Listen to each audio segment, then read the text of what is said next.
কি ব্যাপার? আমি তোমাকে বলেছিলাম বিয়ের দিন তুমি লাল কালারের শেরওয়ানি পরে আসবে, আর তুমি এরকম মেরুন কালারের জামা পরে বিয়ে করতে এসেছো কেন? রানীর এরকম কথা শুনে তার হবু বর একেবারে অবাক হয়ে যায়। কি ব্যাপার জানু, তুমি কোনো কথা বলছো না কেন? আমি কত সুন্দর দামি দামি গহনা পরে সেজে গুজে তৈরি হয়েছি, আর তুমি চুপ করে দাঁড়িয়ে থাকবে? এরপরেই তো আমাদের বিয়ে, আর বিয়ের পর কিন্তু এরকম চুপ করে থাকলে হবে না।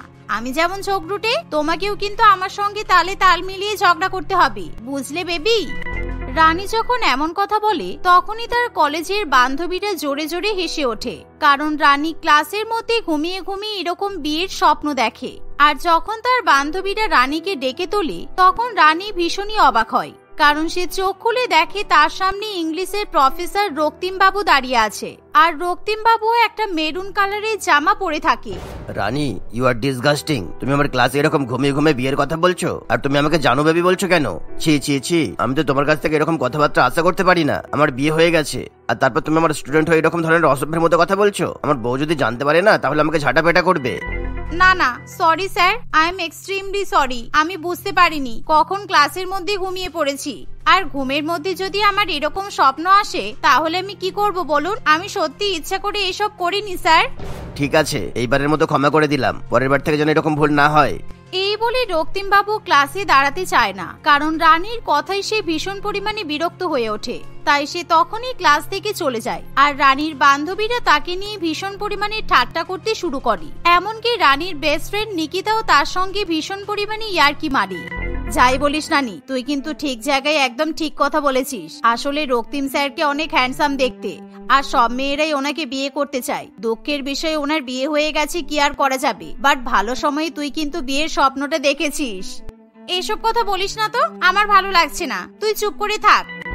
এই বলে রানী বাড়িতে চলে যায়। আর সে যখন বাড়িতে গিয়ে তার বৌদি প্রিয়াঙ্কাকে তার স্বপ্নের ব্যাপারে বলে, তখন প্রিয়াঙ্কা হো হো করে হাসতে শুরু করে দেয়। আমি বুঝতে পেরেছি রানী, তোমার বিয়ের বয়স হয়েছে, আর তোমার এখন বিয়ে করার শখ হয়েছে।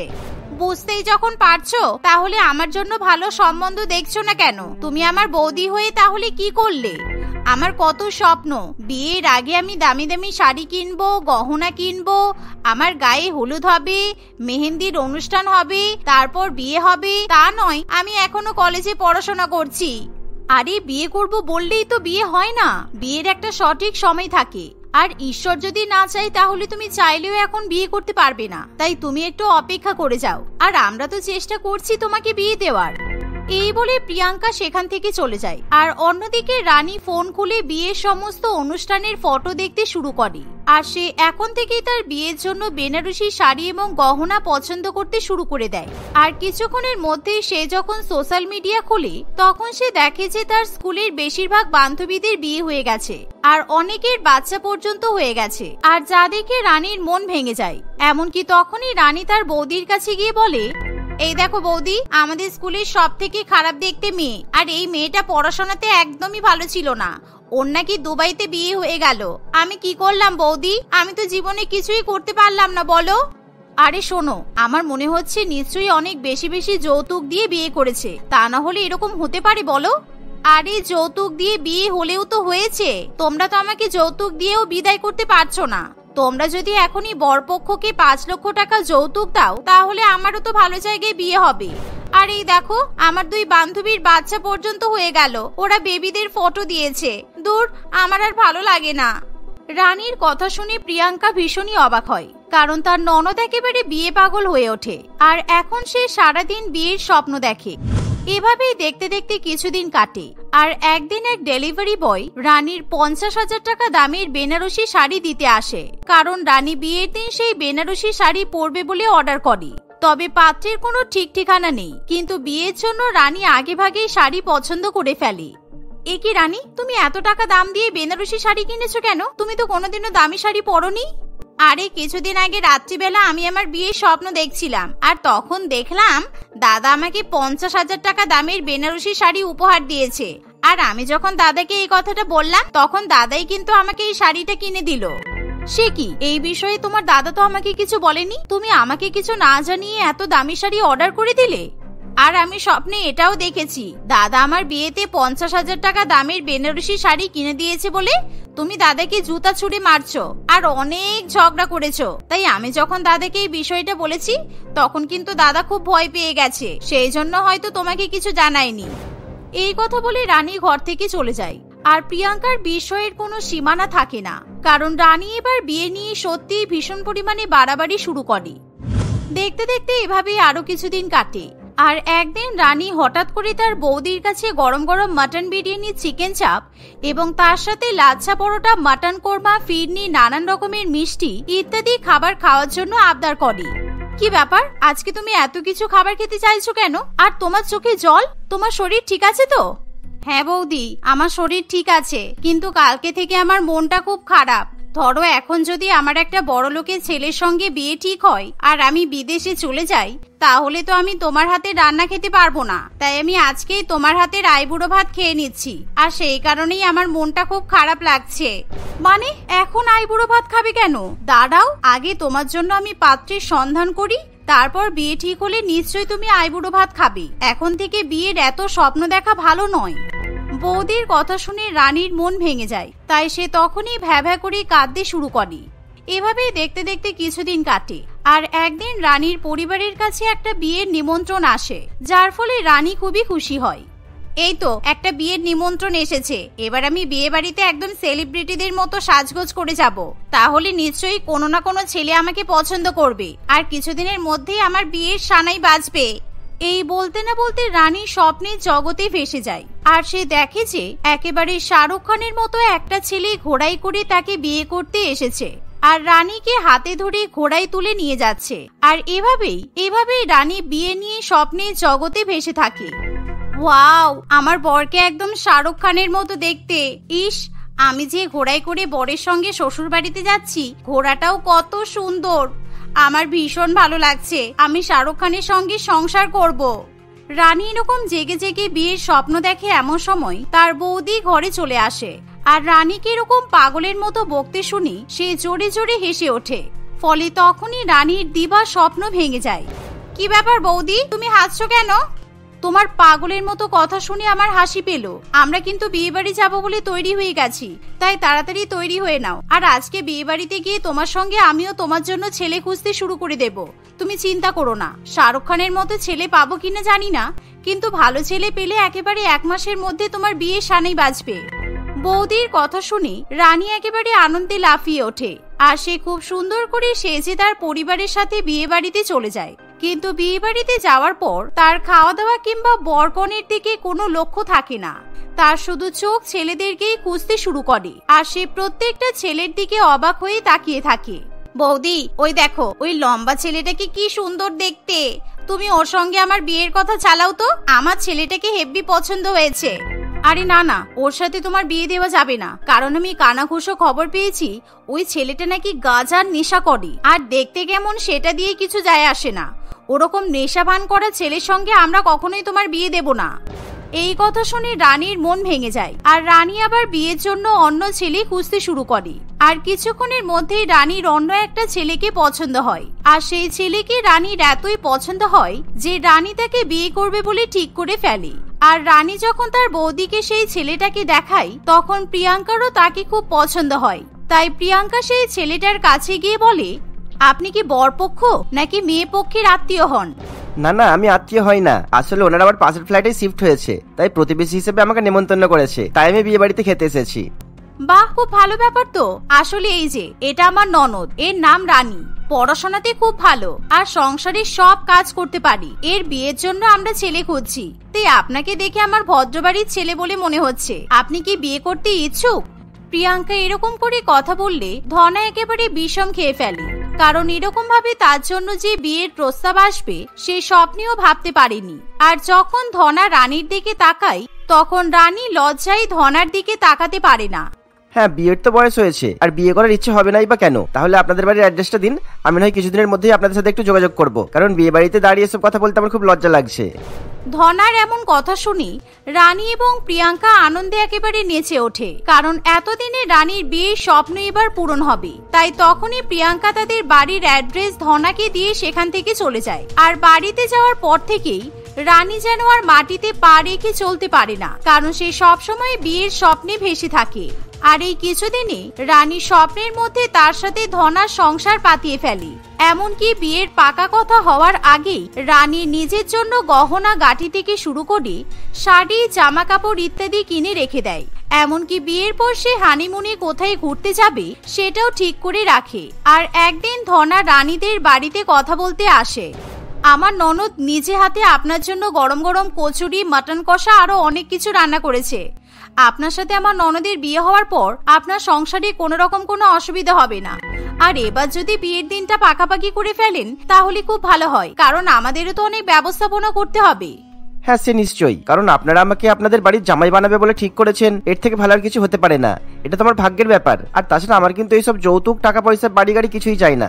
শুধু আপনার ননদ আমার বাড়ির বউ হয়ে যাবে, এর থেকে আনন্দের কিছু হতে পারে না। এত ভালো ছেলে জামাই হিসেবে পাওয়া সত্যিই ভাগ্যের ব্যাপার। তাই প্রিয়াঙ্কা এবং রানীর পরিবার খুবই খুশি হয়, কিন্তু রানী সেই খুশি বেশিক্ষণ পর্যন্ত টেকসই হয় না। তাহলে ধনাবাবু, আপনার পরিবারে কে কে আছে? আমার পরিবারে বেশি কেউ নেই। আমি আছি আর আমার 3 ছেলে মেয়ে আছে। আসলে বিয়ের পর যখন 3টে ছেলে মেয়ে হয়ে গেছিল তখনই আমার বউ আমাকে ধোকা দিয়ে পালিয়ে গিয়েছিল, তাই আমি আবারও বিয়ের চেষ্টা করছিলাম। আর আপনারা যখন আমার জন্য বিয়ের প্রস্তাব নিয়ে এসেছেন তখন আমি খুব খুশি হয়েছি, কেননা এসব জানার পর যে আপনার ননদ আমাকে বিয়ে করতে চাইবে এটা সত্যি আমার ভাগ্যের ব্যাপার। এরকম কথা শুনি প্রিয়াঙ্কা এবং রানী একেবারে আকাশ থেকে পড়ে, কারণ তারা ভাবতেও পারে না যে ধনা আগে থেকে বিবাহিত, এমনকি তার 3টে ছেলে মেয়েও আছে। সে কি, আপনার বিয়ে হয়ে গেছে, আবার 3টে বাচ্চাও আছে? না না, আমরা এসব ব্যাপারে কিছুই জানতাম না। আর আপনার তো শখ কম নয়, বউ পালিয়ে গেছে বলে আবার বিয়ে করতে চলে এসেছেন। এমন সময় প্রিয়াঙ্কা এবং রানী কোনো মতে ধনাকে বাড়ি থেকে তাড়িয়ে দেয়। আর সেদিনের পর থেকে রানী বিয়ের স্বপ্ন দেখার আগে ভয়ে কেঁপে ওঠে, আর সে বিয়ের কথা মুখে উচ্চারণও করতে চায় না। আর দেখতে দেখতে কিছুদিনের মধ্যেই রানী কলেজে ফাইনাল ইয়ার পরীক্ষা দিয়ে পাশ করে যায়। আর সে কলেজ পাশ করার 2-1 মাসের মধ্যেই তার জন্য ভালো পরিবার থেকে বিয়ের সম্বন্ধ আসে, যার ফলে রানী খুবই খুশি হয়। আর রানী তার স্বপ্ন অনুযায়ী এক বড়লোক পরিবারে বিয়ে করে সুখে শান্তিতে সংসার করতে থাকে। সুপ্রিয়া বিয়ে করে তার শ্বশুরবাড়িতে এসেছে মাত্র কয়েক মাস আগেই। নতুন বৌমাকে দিয়ে রান্না করার মতো কঠিন কাজ করাবে না বলে সুপ্রিয়ার শাশুড়ি মা এখনো রান্নাবান্নার দিকটা নিজেই সামলায়। এরই মধ্যে বর্ষাকাল চলে আসে, আর বর্ষাকালে সুপ্রিয়ার বায়না একটা ছোট 5 বছরের বাচ্চার থেকেও বেশি বেড়ে যায়। তার স্বামী এবং শ্বশুরবাড়ির লোকজন সুপ্রিয়ার এই ব্যবহারে অতিষ্ঠ হয়ে উঠলেও নতুন বৌমাকে তারা তেমন কিছু বলে না। বৃষ্টি হলেই কি তোমাদের খিচুড়ি বানাতে হবে? অন্য কিছু বানাতে পারো না? আর খিচুড়ি যখন বানালে তখন একটু বেশি করে ঝাল দিয়ে বানাতে পারতে। এই খিচুড়িটা দেখতেও যেরকম, খেতেও সেরকম, মনে হয় হাসপাতালে থাকা কোনো রোগীর পথ্য। এসব তুমি কি বলছো? তুমি তো জানোই আমাদের বাড়ির কেউ ঝাল খেতে পছন্দ করে না। তোমার স্বামী, শ্বশুর মশাই প্রত্যেকেই ঝাল থেকে 100 হাত দূরে থাকে। এইসব কথা জেনেও আমি কি করে ঝাল খাবার রান্না করতাম বলো? তার মানে আমার চাহিদাটা আপনার কাছে কোনো ব্যাপার নয়? আপনি শুধু নিজের ছেলে আর স্বামীর কথা ভাবলেন, আমার কথা ভাবলেন না? বিয়ের আগে খুব তো আমার বাবা মাকে বলেছিলেন আমাকে নিজের মেয়ের মতো করে রাখবেন। কোথায় গেল সেসব? এসব তুমি কি বলছো সুপ্রিয়া? আমি অনেকক্ষণ থেকে তোমার এই সভ্যতা আমি সহ্য করছি, কিন্তু আর পারছি না। তুমি এক্ষুনি মায়ের কাছে ক্ষমা চাও, আর এই খিচুড়িটাই খেতে হলে খাও, তা না হলে নিজের ব্যবস্থা নিজে করে নাও। বর্ষাকালে আমি ঝাল খেতে খুব ভালোবাসি, সেটা আমি তোমাকে বিয়ের আগেই তো বলেছিলাম। তুমি আমাকে কথা দিয়েছিলে বর্ষাকাল আসলে তুমি আমাকে নিজের হাতে ঝাল ঝাল খাবার রান্না করে খাওয়াবে। এই কয়েক মাসের মধ্যে তুমি সব ভুলে গেলে। এভাবে সমর এবং সুপ্রিয়ার মধ্যে তর্কাতর্কি শুরু হয়ে যায়। মালাদেবী এবং বিজন বাবু অনেক থামানোর চেষ্টা করলেও তারা কেউ কারোর কথা শোনে না। বাইরে তখন মুষলধারায় বৃষ্টি পড়ছে। বিজন বাবুর ইচ্ছা করে বাইরে থেকে কোনো ঝাল খাবার নিয়ে এসে তার বৌমাকে খাওয়ানোর। সুপ্রিয়ারও আর কিছু করার থাকে না। সে রাগ করে তার শাশুড়ি মায়ের বানানো খিচুড়ি নিয়ে তাতে বেশ কয়েক চামচ শুকনো লঙ্কা এবং কয়েকটা কাঁচা লঙ্কা দিয়ে খেতে শুরু করে। এই ঘটনা দেখে সবাই অবাক হয়। দেখতে দেখতে প্রায় আরো কয়েকদিন কাটে। একদিন, আজ আবার বৃষ্টি পড়ছে। বৃষ্টি পড়লেই ঝালের কথা ভেবে আমার জিভে জল চলে আসে। আগের দিন আমি শান্তি করে ঝাল খেতে পারিনি, কিন্তু আজকে আমি খাবই। এই বলে সুপ্রিয়া নিজের জন্য পকোড়া বানাতে রান্নাঘরে চলে যায়।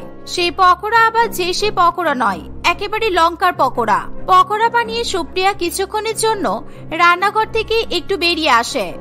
মেয়েটা কত ভালো, যেই দেখে যে বৃষ্টি শুরু হয়েছে উনি বাড়ির সবার জন্য পকোড়া বানিয়ে ফেলেছে। বর্ষায় তো সবারই একটু চটপটা খেতে ইচ্ছা করে, আর ওর ঝাল বেশি খেতে ভালো লাগে, তো ওর দোষ কোথায়? যাই তো একটা পকোড়া খেয়ে দেখি কেমন বানিয়েছে। একটা গোটা পকোড়া একেবারে মুখে ঢুকিয়েই বিজন বাবু পাগলের মতো চিৎকার করে ওঠে। ও মা গো, কে আছো, আমাকে বাঁচাও, আমি বোধহয় আর বাঁচবো না। গিন্নি গো, একবার তাড়াতাড়ি রান্না করে এসো, তোমাকে শেষবারের মতো একবার চোখের দেখা দেখে নি। ওরে বাবা রে। বিজন বাবুর কথা শুনে সুপ্রিয়া এবং মালাদেবী দুজনেই সেখানে ছুটে আসে। কি হয়েছে তোমার? এরকম করছো কেন? তোমার কি শরীর খারাপ লাগছে? তোমার চোখ মুখ এরকম লাল হয়ে গেল কেন? কি হলো বলো। বৌমা, কি হয়েছে বলো তো তোমার বাবার? আপনার কি হয়েছে বাবা? এতক্ষণ তো চিৎকার করে আমাদেরকে ডাকছিলেন, এবার অন্তত একটু বলুন। আমাদের কিন্তু এবার খুব ভয় করছে। সবেমাত্র পকোড়াগুলো বানিয়ে আমি একটু ওই ঘরে গিয়েছিলাম চিলি সস আনতে, এরই মধ্যে এসব কি হয়ে গেল আমি বুঝতে পারছি না তো। Chilli sauce? ওই পকোড়ার সাথে চিলি সস খাবে? এই উপরওয়ালা তুমি রক্ষা করো আমাকে, তোমার বানানো ওই পকোড়া খেয়েই তো আমার এই অবস্থা হয়েছে। তুমি জানো না আমরা ঝাল খেতে পারি না, তাও তুমি এমন পকোড়া আমাদের জন্য কেন বানিয়েছো? আপনাদের জন্য? আমি তো আপনাদের জন্য কোনো পকোড়া বানাইনি। বৃষ্টি এলেই আমার ঝাল খাবার খেতে ইচ্ছে করে, সেই জন্যই তো আমি নিজের জন্য কয়েকটা লঙ্কার পকোড়া বানিয়েছিলাম। আপনি সেটা খেয়ে ফেলেছেন। মা, তাড়াতাড়ি ওনাকে ভেতরের ঘরে নিয়ে চলুন, পাখার তলায় বসাতে হবে। আমি চিনি গোলা জল নিয়ে যাচ্ছি। মালাদেবী বিজন বাবুকে নিয়ে ঘরে বসায়। কিছুক্ষণ পরে সুপ্রিয়া চিনি গোলা জল নিয়ে এসে তার শ্বশুর মশাইকে খাইয়ে দেয়। সেই চিনির জল খেয়ে বিজন বাবু একটু স্বস্তির নিঃশ্বাস ফেলে। সমর বাড়িতে এসে সমস্ত কথা শুনলে সে সুপ্রিয়ার উপর প্রচন্ড রেগে যায়। সমর সুপ্রিয়াকে ডেকে ঘরে নিয়ে এসে তাকে প্রচন্ড পরিমাণে বকাবকি করে এবং একেবারেই সুপ্রিয়াকে ঝাল খাবার খাওয়া বন্ধ করে দিতে বলে। সমরের মুখে এরকম ভুলভাল আবদার শুনে সুপ্রিয়াও প্রচন্ড পরিমাণে রেগে যায়। এই বাড়িতে থাকলে তোমাকে ঝাল খাওয়াটা ছাড়তে হবে, আর যদি একান্তই ঝাল খেতেই হয় তাহলে বাইরে গিয়ে খাবে। আমাদের বাড়িতে কোনো রকমের ঝাল খাবার রান্না হবে না, এই আমি তোমাকে ফাইনাল বলে দিলাম। এই বাড়িটা এখন যতটা তোমার ততটা আমারও। এখানে যদি তোমার কথা চলতে পারে তাহলে আমার কথা চলবে না কেন? তোমরা ঝাল খাও না, খাবে না, আমার ঝাল খাওয়া বন্ধ করছো কেন তোমরা? কারণ তোমার জন্য আজকে আমার বাবা অসুস্থ হয়ে গেছে। তুমি যদি লঙ্কার পকোড়া না বানাতে তাহলে হয়তো এমন কিছুই হতো না। এখন আবার লঙ্কার পকোড়ার দোষ হয়ে গেল? তোমার বাবা যে ওই সময় রান্নাঘরে আসবে আর পকোড়া দেখে লোভ সামলাতে পারবে না, সেটা আমি কি করে জানতাম? যদি জানতাম তাহলে আগেই রান্নাঘর থেকে পকোড়া নিয়ে এসে ঘরে রেখে দিতাম। তোমার বাবা ছেলে মানুষই করবে, তার জন্য আমাকে শাস্তি পেতে হবে? বাহ! সুপ্রিয়ার এই কথা শুনে সমর প্রচন্ড রেগে যায়। সে পাকাপাকি ভাবে সুপ্রিয়াকে জানিয়ে দেয় যে তাদের বাড়িতে আর কখনো কোনো রকমের ঝাল খাবার রান্না করা হবে না। সুপ্রিয়া নিজেও রান্না করবে না, আর কাউকে সে জোরও করতে পারবে না। এই কথা শুনে সুপ্রিয়ার মন একেবারে ভেঙে যায়। সে তার মন হালকা করতে তার বান্ধবী রেশমিকে ফোন করে। এ কোন বাড়িতে বাবা মা আমার বিয়ে দিয়ে দিল বলতো রেশমি? এরা কেউ আমার মনের কথা বোঝে না, সবাই শুধু নিজের দিকটাই দেখে। তুই তো জানিস বর্ষাকাল আসলে আমার কেমন ঝাল খেতে ইচ্ছা করে। ঝাল খেতে খেতে বৃষ্টি দেখার নেশা কি আমার আজকের, তুই বল? আমি সব জানি সুপ্রিয়া। স্কুলে ক্লাস চলাকালীন বৃষ্টি শুরু হয়ে যাওয়ায় তুই ক্লাসের মধ্যে লুকিয়ে লুকিয়েই বাড়ি থেকে নিয়ে আসা ঝাল ঝাল টিফিন খেতে শুরু করে দিয়েছিলিস। তার জন্য তো তোকে বকাও খেতে হয়েছিল। হ্যাঁ, বকা খেয়েছিলাম ঠিকই, কিন্তু এরকম ভাবে কোনো টিচার আমার উপর তো কারফিউ বসিয়ে দেয়নি বল, যে এখানে খেতে পারবে না বা খেতে হলে বাইরে চলে যেতে হবে ইত্যাদি ইত্যাদি। নিজের বাড়িতে আরাম করে বসে বসে ঝাল খেতে খেতে বৃষ্টি দেখবো, এটা কি খুব বেশি চাওয়া বলতো? দেখ, প্রত্যেকটা বাড়ির তো আলাদা আলাদা কিছু নিয়ম থাকে, আর প্রত্যেকটা মানুষের আলাদা আলাদা খাবার খাওয়ার ধরন থাকে। তো শ্বশুর বাড়ির লোক যখন ঝাল খাবার খেতে পছন্দ করে না, তখন তুই বৃষ্টির সময় বাইরে বেরিয়ে পড়বি। প্রচুর দোকান খোলা থাকে, সেখানে গিয়ে ঝাল খাবার খেতে খেতে বৃষ্টি দেখবি। কি আছে তাতে তোর? খুব বেশি বৃষ্টি হলে তো আবার আমি ভিজে যাব, ভিজে গেলে আবার খাওয়ার মজাই তো আসবে না। ঠান্ডায় কাঁপতে কাঁপতে কি খাবার খাওয়া এনজয় করা যায়? এভাবেই সুপ্রিয়া তার বন্ধুর সঙ্গে কথা বলতে থাকে। কিছুক্ষণ এভাবে তাদের কথোপকথন চলার পর বৃষ্টি শুরু হতেই সুপ্রিয়া ফোন রেখে দেয়। মুষলধারায় বৃষ্টি পড়তে দেখে তার ঝাল খাবার খাওয়ার ইচ্ছা 100 গুণ বেড়ে যায়। তাই সে ঠিক করে রেশমির কথা মতো সে বাইরে গিয়ে ঝাল খাবার খেয়ে আসবে। আশেপাশে তেমন কোনো খাবারের দোকান দেখতে না পেলেও কিছুটা দূরে সুপ্রিয়ায় একটি ফুচকার দোকান দেখতে পায়। সেই দোকানটা বেশ সুন্দর জায়গাতেই ছিল, চারিদিকটা ভালো করে ঢাকা ছিল যাতে বৃষ্টির জল সেখানে ঢুকতে না পারে। আমাকে 1 প্লেট ফুচকা দিন তো, একটু বেশি করে ঝাল দিয়ে বানাবেন। ঝাল কম হলে কিন্তু আমি 1 টাকাও দেব না, আমি আগেই বলে দিলাম।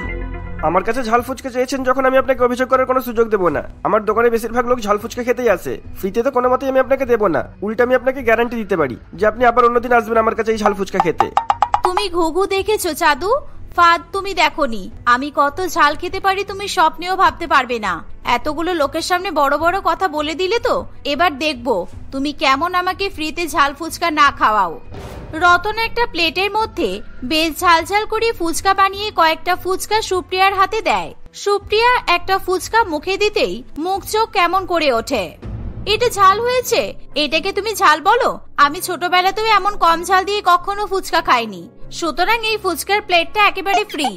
এই মহিলা তো বেশ ভালোই ঝাল খেতে পারে, কিন্তু একে এইভাবে ফ্রিতে ফুচকা খাওয়ালে তো হবে না, একটা ব্যবস্থা করতেই হবে। ঠিক আছে ম্যাডাম, এই প্লেটটা না হয় ফ্রি, আমি আপনাকে আরো এক প্লেট ঝাল ফুচকা বানিয়ে দিচ্ছি। সেটা যদি আপনি জল ছাড়া একেবারে খেয়ে নিতে পারেন তাহলে 2 প্লেট ফুচকাই আপনার জন্য ফ্রি হয়ে যাবে। তা না হলে 2 প্লেটের দামই কিন্তু আপনাকে দিতে হবে, আগেই বলে দিলাম। সুপ্রিয়া এবারও রতনের কথায় রাজি হয়ে যায়। রতন বেশি বেশি করে শুকনো লঙ্কা কাঁচা লঙ্কা দিয়ে সুপ্রিয়াকে ফুচকা বানিয়ে দেয়। সুপ্রিয়া একটুও ভুরু না কুচকে, চোখ থেকে এক ফোঁটাও জল না ফেলে, একটুখানিও ঝালে কষ্ট না পেয়ে চুপচাপ ওই 1 প্লেট ফুচকা খেয়ে শেষ করে দেয়। রতন তখন বুঝে যায় সুপ্রিয়া অনেক বেশি ঝাল খেতে পারে, তাই সে আর কোন রকমের ঝামেলায় না গিয়ে সুপ্রিয়ার 2 প্লেট ফুচকাই ফ্রি করে দেয়। সুপ্রিয়া সেখান থেকে মহা আনন্দে নিজের বাড়ির উদ্দেশ্যে বেরিয়ে পড়ে। আমার কি বুদ্ধি, এই কথাটা যদি আমার মাথায় আগে আসতো তাহলে বাড়িতে শুধু শুধু এত ঝামেলা হতো না, আর আমি আরাম করেও ঝাল খেতে খেতে বৃষ্টি দেখতে পারতাম, তাও একেবারে ফ্রিতে। না আমাকে কিছু বানানোর জন্য খাটনি করতে হতো, আর না কিছু কেনার জন্য টাকা দিতে হতো। এই ঘটনার পরে সুপ্রিয়ার লোভ আরো বেড়ে যায়। এখন বৃষ্টি শুরু হলে ফ্রিতে ঝাল খাবার খেতে সে বাড়ির বাইরে বেরিয়ে পড়ে এবং ফ্রিতে ঝাল খাবার খেয়ে মহা আনন্দে বাড়িতে ফিরে আসে। ওই মহিলা কিন্তু ভাই ভীষণ জ্বালাচ্ছে, প্রত্যেকদিন কত কত টাকার ফুচকা ফ্রিতে খেয়ে যাচ্ছে। আমি তো কিছুই বুঝতে পারছি না, একে আটকাবো কিভাবে? যতই ঝাল দিই না কেন ততই ওর কম লাগে। আমার দোকানে এসেও সেদিন লঙ্কার চপ খেয়ে গেছে, তাও আবার ফ্রিতে। আমি তো লঙ্কার চপের মধ্যে বেশি বেশি করে লঙ্কার গুঁড়ো দিয়ে চপ ভেজে দিলাম, ভাবলাম খেতে পারবে না, কিন্তু সে তো একেবারেই আরাম করে খেয়ে নিল। কিছু একটা ব্যবস্থা করতেই হবে ভাই, এইভাবে আমরা আর পারছি না। আর তাছাড়া এমনভাবে অন্যান্য কাস্টমারদের সামনে এসে ফ্রি কথাটা বললে আমি নাও করতে পারি না। একজন কাস্টমারের সাথে খারাপ ব্যবহার করলে যদি বাকি কাস্টমাররা রেগে যায় সেইভাবে আর কি। এখন যে কি করবো সেটাই ভাবছি। তোরা সারা জীবন ভেবেই যা, আর কোথা থেকে উড়ে এসে জুড়ে বসা একজন মহিলা তোদের সব খাবার দাবার ফ্রিতে খেয়ে চলে যাক, আমি দেখছি আমাকেই কোনো ব্যবস্থা করতে হবে। অন্যদিকে সুপ্রিয়ার বাড়ির লোকজন বৃষ্টি হলেই প্রত্যেকদিন সুপ্রিয়ার বাড়ির বাইরে বেরিয়ে যাওয়া নিয়ে নানান রকমের প্রশ্ন তুলতে থাকে। সুপ্রিয়া সেই কারণে তাদের উপর প্রচন্ড রেগে যায়। সমর তাকে অনেকবার বাইরে বেরোতে বারণ করলেও সুপ্রিয়া তাদের কোনো কথা শোনে না। সে আবার একদিন ছাতা মাথায় দিয়ে বৃষ্টিতে ঝাল খাবার খেতে বেরিয়ে পড়ে। সেদিন সে ফুলকির দোকানে আসে ঝাল ঝাল ফায়ারি রেড ক্রিস্পি চিকেন খেতে। আপনি তো সেই মহিলা তাই না, যে প্রচন্ড বেশি ঝাল খেতে পারে? আমার দোকানের এই একটা স্পেশাল ক্রিস্পি চিকেন আপনি খেয়ে দেখান, তাহলে আপনি যতগুলো খেতে চাইবেন আর যতক্ষণ খেতে চাইবেন আমি আপনাকে ততক্ষণ ধরে একেবারে ফ্রিতে খাওয়াবো। আর হ্যাঁ, খেতে খেতে কিন্তু জল খেতে পারবেন না। আর যদি এভাবে আপনি খেতে না পারেন তাহলে এতদিন যাদের যাদের কাছ থেকে ফ্রিতে খেয়েছেন তাদের সব টাকা কিন্তু আপনাকে দিয়ে দিতে হবে। ফুলকির কথায় সুপ্রিয়া একেবারে রাজি হয়ে যায়। ফুলকির বানানো স্পেশাল স্পাইসি ক্রিস্পি চিকেন খেয়ে সুপ্রিয়া খুবই অস্বস্তি বোধ করে। জল দাও এক্ষুনি। কি হলো, দাঁড়িয়ে আছো কেন? আমাকে জল দাও, আমি আর পারছি না খেতে। কোনো সাধারণ লঙ্কা দিয়ে তুমি এটা বানাওনি, কি দিয়ে বানিয়েছো তুমি এটা? এখানে কোনো সাধারণ লঙ্কা বা শুকনো লঙ্কা নেই, আপনি ঠিকই ধরেছেন। আমি আমার এই স্পেশাল ক্রিস্পি চিকেনটা শুধুমাত্র আপনার জন্য আমাদের আসামের সব থেকে ভয়ানক লঙ্কা ভূত জলকিয়া দিয়ে বানিয়েছি। এই লঙ্কার একটা টুকরো কারোর গালে লাগলে তার গাল পুড়ে যায়, সেটা আপনি খেতে পারবেন ভাবলেন কি করে? ফুলকির কথা শুনে সুপ্রিয়া তার ভুল বুঝতে পারে। এতদিন এভাবে এতজনকে ঠকানোর ফল ফুলকি তাকে পাইয়ে দেয়। সুপ্রিয়ার কাছে এত টাকা না থাকায় সে সমরকে ফোন করে ডাকে এবং সমর এসে সমস্ত দোকানদারদের এতদিনের সমস্ত টাকা মিটিয়ে দেয়। সুপ্রিয়া প্রচন্ড পরিমাণে লজ্জায় পড়ে। এই ঘটনার পর থেকে বৃষ্টি পড়লে ঝাল খাওয়ার উন্মাদনা সুপ্রিয়ার মন থেকে চিরকালের মতো চলে যায়। ঝালের নাম শুনলেই এখন তার ভূত জলকিয়া লঙ্কার কথা মনে পড়ে যায়।